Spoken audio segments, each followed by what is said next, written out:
Welcome back. I am Largo, and today we are checking out another SCP video. Today it's going to be SCP-2399, a malfunctioning destroyer. I don't know what it is, but it sounds cool. This video was a commenter suggestion, so thank you very much for that. As far as the name goes, don't really know. It destroys stuff and it's broken, so I don't know. This is a video by the Vulcan. It says it's an indestructible SCP, so I don't know. It sounds kind of cool. Let's jump right into it and find out what SCP-2399 is. Good morning, everyone. My name is Researcher Miller, and the item number that we're going to be studying today is SCP-2399. Object Class Keter. Special Containment Procedures. Due to SCP-2399's location and nature, physical means of containment are currently impossible. Implanted Foundation agents in major observatories are to contain footage or images of SCP-2399. An ongoing misinformation campaign is in effect, which has thus far been able to completely suppress any knowledge pertaining to SCP-2399 from public awareness. Based on that first tidbit of information and what they're showing here, that since it's you can't contain it due to its location and nature, I assume that it is got something to do with Jupiter, or the red spot of Jupiter, the giant storm on Jupiter. As with many things that we know of in our world, it turns out in the SCP universe, it's not a natural phenomenon or folklore, it's an SCP. So let's find out more. Foundation satellites in orbit around Jupiter are to maintain constant vigilance of SCP-2399's reconstruction efforts. Reconstruction, okay. And make all attempts to hinder that process should SCP-2399 reach a minimum of 75% completion. Additionally, a perimeter of long-range electromagnetic jamming satellites, barrier array, has been situated in high Jupiter orbit. Any transmissions intercepted by this array are to be summarily decoded and logged. In the event of SCP-2399 surpassing 75% completion or an information breach in the jamming perimeter, necessary Foundation personnel will engage Protocol Legionnaire 5, see Addendum 2399 L5, given its completion by that time. Description: SCP-2399 is a massive complex mechanical structure currently located in Jupiter's lower atmosphere. Since its visual discovery in 1963, SCP-2399 has been observed to use highly advanced antimatter-based weaponry to create spatial disruptions and devastating atmospheric, observable as a large red vortex, commonly known as the Great Red Spot. Oh, okay. Interesting. So, it's not the spot itself, but a large mechanical structure. Very interesting in Jupiter's lower atmosphere. Jupiter's a gas planet, so it doesn't actually have land. I mean, technically it could. Unimportant, but still. It's suspended in its lower atmosphere of Jupiter, and they're keeping an eye on it to make sure that it doesn't get to 75% completion. So I'm wondering, is it like a spaceship? Or some kind of Death Star laser beam, or a giant Gundam robot of some kind that's being constructed? That's interesting. Also, they said that they use antimatter-based weaponry and they can create atmospheric data expunged. So I'm assuming atmospheric anomalies, like just being able to create hurricanes or tornadoes. And I'm assuming that the Great Red Spot is a creation of this machine. So that's pretty interesting. Damaged, possibly due to an impact with the moon Io, before coming to rest in its current position. SCP-2399 has been observed releasing a multitude of small octopoid repair drones in efforts to repair the damage it has taken. Some of these drones will remain near SCP-2399, while others will patrol nearby moons, or deeper into the gases of Jupiter itself, in search of parts that SCP-2399 is missing. Computer models estimate that SCP-2399 is at 59% completion, 59. with a current rate of 0.78 annually. This rate has increased from an estimated 0.12% in 1970. Despite its damaged state, SCP-2399 seems to possess a limitless power supply, advanced electromagnetic shielding, matter-disrupting weaponry, the ability to repair damage done to itself, and a precise tracking and targeting system. See Addendum 2399-2B. Due to the large difference in technological advancements between the creator of SCP-2399 and our own, for all intents and purposes, SCP-2399 is currently indestructible by human means. In theory, SCP-2399 might be left vulnerable by a powerful enough electromagnetic pulse. Unfortunately, this technology does not yet exist.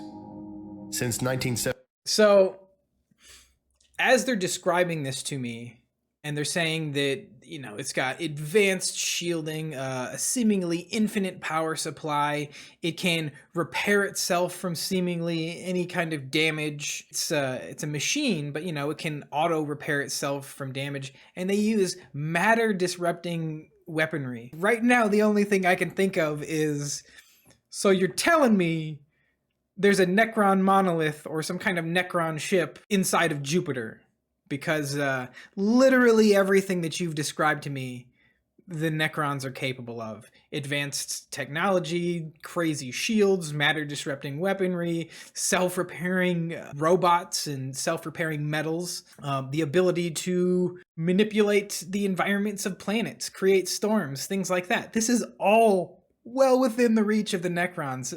Unlimited power sources. Again, nothing that they're telling me is saying that this is not Necrons. That's just where my 40K brain goes when I'm hearing something like this, but I know this is different. That was just a side tangent. Let's continue. 71, SCP-2399 has been the recipient of an unending stream of electromagnetic-based communications originating in the Triangulum Galaxy, roughly 3 million light-years from Earth. The means of SCP-2399's travel to our solar system and the means of its communications are all unknown. From 1971 to 1985, SCP-2399 continuously received a single coded message, which through code breaking and translation efforts appeared to be a command to repair the damage it incurred upon entering our solar system. At this time, the barrier array was established to intercept these messages. This coincided with a period of radio silence from the origin of the communications, until 1996, when a different order began transmitting. The barrier array has thus far prevented SCP-2399 from receiving this command. See Addendum 2399 Comm Log. SCP-2399 Discovery Notes. I guess it's a good thing they're keeping this SCP, isolated from outside information, because, I mean, if they're hostile, you know, you don't want them receiving the kill command, you know, the exterminate all life in the solar system that you're in, just to be sure. So let's keep going. SCP-2399 was originally observed, albeit unknowingly, by Giovanni Cassini in 1665. The following is taken directly from Cassini's journal on the event, translated from Italian to English. October 8th, 1665. I have observed something extraordinary in the heavens. Last night, as I gazed through my looking glass, I saw what appeared to be a star of great luminance streak through the far reaches of our solar system. I have never recorded an object moving so fast. It had surpassed the outer planets in fewer than 2 hours. As I watched, by my own 2 eyes, I saw it slow as it closed on Jupiter, make a sharp turn, and disappear into the planet itself. I saw many bursts of light afterwards, but although I continued to peer at it until the sun broke, I saw no additional disturbances in the night sky. I must continue to document these changes and will alert my colleagues when the day is upon me. Pretty surprised at the earliest sighting of this, at seeing how it was something that happened out near Jupiter, was 1665. Okay, that's surprising. October 15th, 1665. I took Peter to my observation point last night, but a week from the night I saw the fire rain upon Jupiter in the heavens, he brought along his own looking glass, and together we aimed our view upon the giant.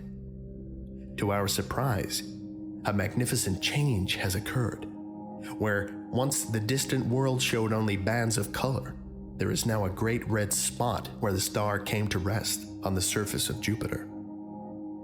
Peter was incredulous, of course, that such an amazing discovery could have taken place before our very eyes. I will continue to take note of this. Okay. They witnessed the creation of the Great Red Spot. 1665. Tonight, as I peered through my looking glass, I swear on my life that I observed what looked to me like explosions and starbursts emanating from our red spot. I fear my mind is playing tricks on me, for there has been no record of such violent outbursts by a heavenly body since the dawn of astronomy. I will consult with Peter on the morrow and hopefully glean from him some advice on the matter. October 19th, 1665. Peter sees the same as I. As I approached him with my concerns, he leveled the same with me, and through our following discussion we concluded that it must be a powerful reaction to the falling star I saw upon the first night, and not a product of our own shortcomings. I am left wondering what cataclysmic event must be taking place on our heavenly neighbor. Our work to document this must go on. I mean, I don't know how much they can actually see from that kind of distance with those kind of, I guess, rudimentary tools. But man, 1665, that's pretty impressive. But I mean, people have been keeping an eye on stars and things that pass through the night sky, like comets and shooting stars and all that kind of stuff. So I guess, okay, I can see it. Good on him for documenting this stuff. This is Addendum 2399-2B. At hours on Barrier Unit 53 observed one of SCP-2399's repair drones closing on a piece of debris, quickly determined to be part of a damaged communications array. Because of the nature of this specific component and the ramifications of allowing SCP-2399 to recover it, it was ordered that Barrier Unit 45 fire upon the drone with its onboard concussion batteries. Batteries were discharged. However, the drone appeared undamaged. Footage obtained by Barrier Unit 53 shows that while the payload in question was launched towards the repair drone, it was destroyed within 5 kilometers of the target by additional charges originating from SCP-2399.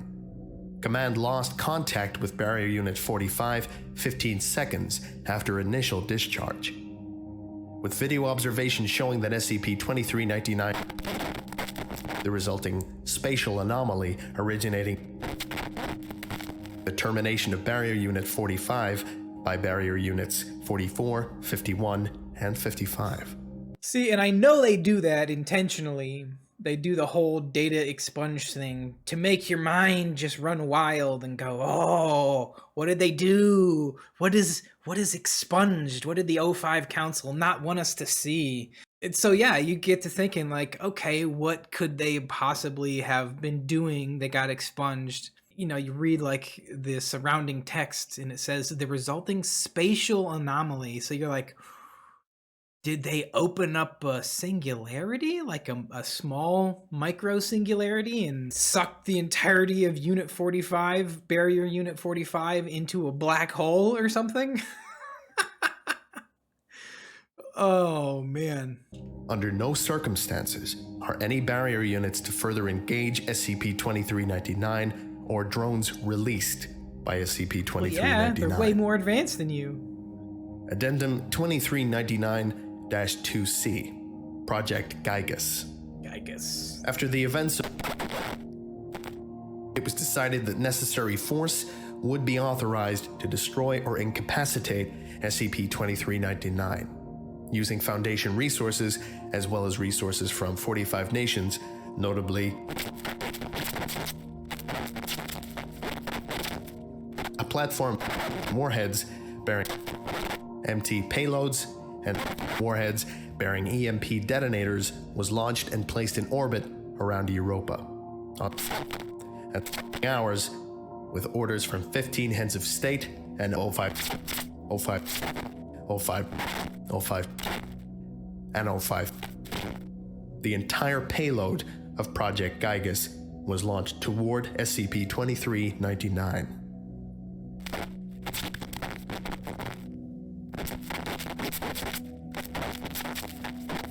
Efforts to develop alternative methods of eliminating SCP-2399 so much are currently expunged data underway. in this one. This is Addendum 2399-L5. So, SCP-2399. Have you ever sat and wondered? Maybe after you hear about a car accident on a street you were just on, or a bombing in the city you were just visiting, just how lucky you are to be alive. Just how many things have to go right for you to continue to exist.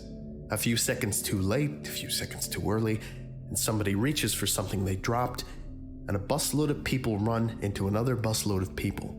Sometimes this kind of thing does happen, as we've seen far too often. Yeah. But that's what we're here for. To protect those who can't protect themselves from things that they wouldn't even know to protect themselves from.